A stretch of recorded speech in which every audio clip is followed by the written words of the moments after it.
टिप्पणी जो किए हैं राणा सांगा जी पे, वो अभद्र तरीके की किए हैं ना, तो उसका परिणाम उनको भुगतना है। बहन जी की में अनुशासन से और जो फिलहाल जो मुख्यमंत्री हैं इनके अनुशासन से बहुत मिलता जुलता कुछ अनुशासन है। इस वक्त हमारी मौजूदगी मऊ जनपद में है और मऊ जनपद में आप देख सकते हैं कि पीछे क्षत्रिय समाज के तमाम लोग हैं। और किस लिए ये लोग मौजूद हैं, आप देख सकते हैं पीछे बैनर है समस्त क्षत्रिय संगठन एवं साथ एक आवाज, और नीचे ये लिखा हुआ है कि क्षत्रिय विकास सेवा समिति, अखिल भारतीय क्षत्रिय महासभा, विश्व हिंदू संघ, राजपूत सेवा संगठन और करणी सेना के तमाम लोग यहाँ पर मौजूद हैं जो मऊ जनपद के स्थानीय हैं यहाँ के। हम इनसे बात करेंगे कि क्या मामला है। सबसे पहले स्वागत है हमारे चैनल पे। मैं ओम प्रकाश सिंह, अखिल भारतीय क्षत्रिय महासभा का जिले का अध्यक्ष है। हम लोगों का कहना यह है कि भारत के सबसे उच्च सदन में बहुत ही योग्य और शिक्षित लोगों को भेजा जाता है, जो कि देश के विकास के लिए, देश को कैसे पूरे विश्व में सर्वोपरि स्थान दिलाया जा सके, सर्वोत्तम कहलाया जा सके, उस पर विचार विमर्श करने के लिए भेजा जाता है। हर पार्टियां अपने अपने पार्टियों के विवेकशील लोगों को, विचारवान लोगों को वहां भेजने का काम करती है, और उसी विचारवानों में से एक ऐसा बुद्धिहीन, विवेकहीन, ज्ञान शून्य व्यक्ति जिसने आज भारत के उन महापुरुषों पर, जिन्होंने भारत के लिए अपनी जवानी की कुर्बानी दे दी, सैकड़ों जख्मों के बाद भी, शरीर पर सैकड़ों जख्म होने के बाद भी संघर्षों से नाता नहीं तोड़ा और संघर्षों से मुंह नहीं मोड़ा, ऐसे शूरवीरों पर कलंकित टिप्पणी करके, अपमानजनक टिप्पणी करके, और जिन क्षत्रियों ने अपने भारत को बचाने के लिए, अपने राष्ट्र गौरव को संरक्षित करने के लिए अपने पूरे परिवार की कुर्बानी तक दे डाली, ऐसे राजपूतों के स्वाभिमानी पूर्वजों पर महाराणा सांगा जैसे, वीर शिवाजी जैसे, महाराणा प्रताप जैसे महान योद्धाओं पर अगर कुत्सित बुद्धि और कुत्सित रचना के साथ अभद्र टिप्पणी की जाती है, तो मऊ जनपद का समस्त क्षत्रिय उसकी घोर निंदा करता है। चलिए ठीक है सर। जी क्या कहेंगे, जिस तरह से अगर जनता भेजती है कि हमारे मुद्दों को उठाएंगे, राज्यसभा सांसद हो या सांसद या विधायक जो भी है, मुद्दों के लिए भेजा जाता है कि हमारे जनप्रतिनिधि बनेंगे, हमारी समस्याओं को उठाएंगे, और ये लोग महापुरुषों पर कहीं ना कहीं टीका टिप्पणी करते हैं, तो क्या आपकी राय क्या है? अब से हो सकता है कि 3 तारीख के बाद ये करने का मौका न मिले इन लोगों को।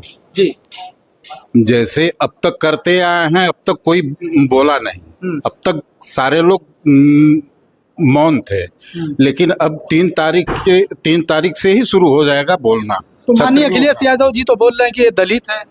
कौन दलित है? वही जो राज्यसभा सांसद जो भी हैं जी, टिप्पणी जो किए हैं राणा सांगा जी पे, वो अभद्र तरीके की किए हैं ना, तो उसका परिणाम उनको भुगतना है। उनको वो इस्तीफा दें और पार्टी से निष्कासित हो, बाहर जाएं, बाहर का रास्ता देखें, उसी में उनकी भलाई है। अगर निष्कासित नहीं होते हैं तो आप लोगों के संगठन की तरफ से क्या किया जाएगा आगे? भयंकर विरोध और रोड पे उतरना 3 तारीख से ही शुरू, इसको मान के चलिए। चलिए ठीक है जी। वकील साहब क्या कहेंगे? हमारा यह कहना है कि भारतीय संविधान के मुताबिक सदन सर्वोच्च संस्था है जी, और किसी भी दल द्वारा किसी भी नेता को चुन करके भेजा जाता है, वह जनता की सेवा और जनता के हितों की रक्षा के लिए जाता है। वह किसी दल में हो, उसको यह अधिकार नहीं बनता है कि राष्ट्र की धरोहर, राष्ट्र के महापुरुष या राष्ट्र की अस्मिता के साथ किसी ऐसे शब्दों का प्रयोग करे जिससे एक वर्ग विशेष या एक समाज वर्ग विशेष को खेद पहुंचे या चोट पहुंचे। चलिए ठीक है जी। आप क्या कहना? मैं कुंवर देवेंद्र सिंह परिहार, करणी सेना भारत पूर्वांचल अध्यक्ष। आप अभी एक बात पूछे हैं हमारे अध्यक्ष जी से कि वो जो है दलित है, तो दलित है तो क्या उनको महापुरुषों को गाली देने का अधिकार मिल गया क्या दलित होने के नाते? दलित होने के नाते माननीय अखिलेश यादव जी बोल रहे हैं। राणा सांगा महाराणा प्रताप को गाली देने का उनको यह कोई अधिकार मिल गया है क्या? महाराणा प्रताप महाराणा सांगा ये समाज की लड़ाई लड़े हैं, हिंदुत्व की लड़ाई लड़े हैं।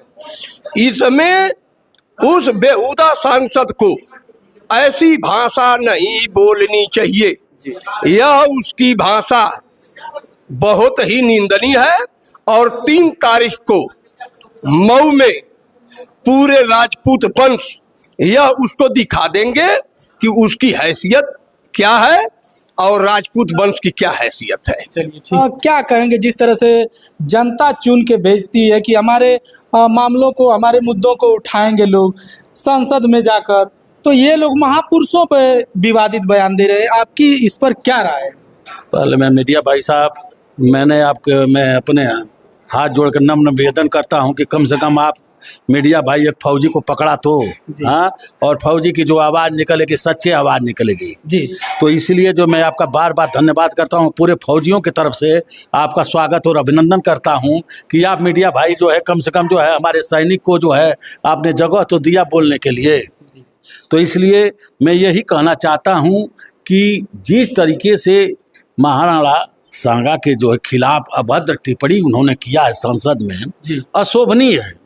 और जिस पार्टी का भी, किसी पार्टी का, मैं तो ये भी नहीं जानता हूं कि किस पार्टी का, मैं फौजी होने के नाते मेरे को पार्टी से कोई मतलब नहीं, किस पार्टी का है, जिस पार्टी का राष्ट्रीय अध्यक्ष हो, अगर अनुशासित है तो उसको जो है पहले निकाल दिया जाए, क्योंकि वो जिस समाज से आ रहा है उसको भी गुमराह कर रहा है, और जिस समाज के ऊपर टिप्पणी कर रहे हैं वो समाज तो खैर है ही है।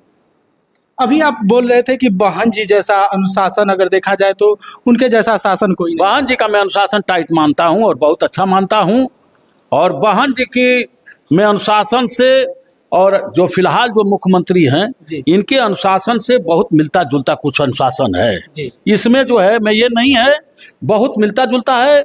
अगर थोड़ी सी मायावती जो है थोड़ा चेंज कर दें, और क्या आप ठाकुरों के ऊपर टिप्पणी कर रहे हैं महाराज? जो ठाकुर जो है अपने छोटी समाज के लिए अपने भाइयों से तलवार खींच लेता है, एक भाई जो है कि छोटी बिरादरी का दूसरे भाई से जो है गर्दन काट सकता है, उस क्षत्रियों के लिए क्या भद्र टिप्पणी करने की क्या जरूरत है? अरे अब तो छत्री जो है सोया हुआ है, छत्री अपने काम क्रिया पर है, अपने जो है हर चीज के जो है फिल्मी दुनिया को जो है देखते देखते ठाकुरों के खिलाफ बच्चों के जो है दिमाग में आ गया कि ठाकुरों ने ये उत्पीड़न किया है, उनकी अच्छाई के बारे में नहीं बताया है। इसीलिए मैं कहता हूं कि सभी समुदाय से, सभी छोटे अपने, हम लोग 36 कौमों के में हम खाना नहीं खाएंगे, लेकिन हम अपने भाइयों को, अपने छोटे बिरादरियों को जो है दिल में जो है बसा करके चलते हैं। हम लोग वो छत्री हैं जी। और ऐसा नहीं है, किसी भी समुदाय के लिए भी छत्री आगे 10 कदम आगे बढ़ करके अपनी सेवा देता है और अपना जो भी तन मन धन हर तरह से जो है मदद करता है। उनके गरीब बच्चियों के, गरीब लड़कों के लिए, गरीब लड़कियों के लिए, जब बाबा भीमराव अंबेडकर जो संविधान लिखा है, छत्रियों का पैसा जहाँ लगता है वो जो है एक उन्नतशील और एक होनहारी के साथ जो है, जैसे बाबा भीमराव अंबेडकर ने जो है संविधान लिख करके बता दिया कि देखिए छत्री ने पढ़ाया, छत्री ने लिखाया, और किस तरीके से जो है बाबा संविधान लिखे हैं उसका छत्रियों ने जो है स्वागत करते हैं। अच्छा, आप लोगों की तरफ से कहा जा रहा है कि माननीय अखिलेश यादव जी उनको निष्कासित करें या कहीं ना कहीं लोग वो माफी मांगे क्षत्रिय समाज से, तो अगला कदम आप लोग का क्या है? माननीय अखिलेश यादव जी एक युवा मुख्यमंत्री और एक राष्ट्रीय अध्यक्ष हुए हैं जी। उनका बहुत अच्छा जो है, और हमारे सेना से, केंद्रीय विद्यालय से देश विदेश पढ़े हुए हैं जी। वो जो है उनकी भाषा और बहुत अनुशासित होना चाहिए। एक सैनिक कॉलेज में पढ़ना और सैनिक कॉलेज की शिक्षा गुण लेना एक अनुशासन में माने रखता है कि जिस तरीके से आपका जो है संसद में बोल रहा था उस समय ही आपको टिप्पणी करके जो है उनको बैठा देना था कि इस तरह से टिप्पणी न करें, और इससे जो है बगावती होना है, और बगावत जो है देश का जो है वो चीज़ अच्छा नहीं है। इसके लिए अखिलेश यादव जी से तो मैं फिर प्रार्थना करता हूँ, ये सैनिक बोल रहा है कि उनको जो है अपने क्षत्रियों को शांत करने के लिए, नहीं तो इसका और भी उग्र धारण होगा।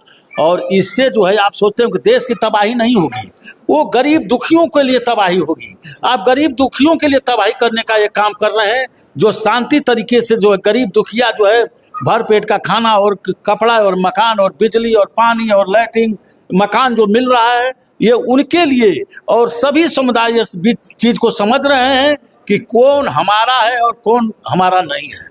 तो इस देश में जो है अब वो पहले की बांटने की राजनीति को छोड़ दें, अब सही भाईचारे की राजनीति से जो है अपना काम करें। और मैं फिर कहना चाहता हूं कि इस पर पुनः विचार करके ये क्षत्रियों का जो है जिस तरह से मांगे उठ रही हैं, नहीं तो इसका आने वाला समय जो है आपका 2027 में आपको भुगतना पड़ेगा। चलिए ठीक है। तो देख सकते हैं ये तमाम जिन लोगों से हमने बात किया वो क्षत्रिय समाज के लोग हैं। और कहीं ना कहीं देखा जाए तो जनता चुनकर भेजती है कि हमारे मुद्दों को, हमारे तमाम मुद्दों को संसद में जाकर ये विधायक, सांसद, मंत्री लोग जाकर उठाएंगे। और ये लोग हैं कि महापुरुषों पर विवादित टिप्पणियां कर रहे हैं और कहीं ना कहीं रोष है। ये सच्चाई भी है कि महापुरुषों ने जो किया देश के लिए, उनके ऊपर गलत टिप्पणी करना ये तो सबसे बड़ी भूल है, सबसे बड़ी गलती है, इन लोगों का कहना है। और बाकी माननीय अखिलेश यादव जी से इन लोगों का गुजारिश है, सिफारिश है कि उनको निष्कासित किया जाए, नहीं तो मऊ में या पूरे देश भर में उग्र माना जाए तो ये लोग बड़ा धरना देंगे। बाकी आप इनकी बातों से कितना सहमत हैं कमेंट बॉक्स में बताइए और मिलते हैं नेक्स्ट वीडियो में। जय हिंद, जय भारत।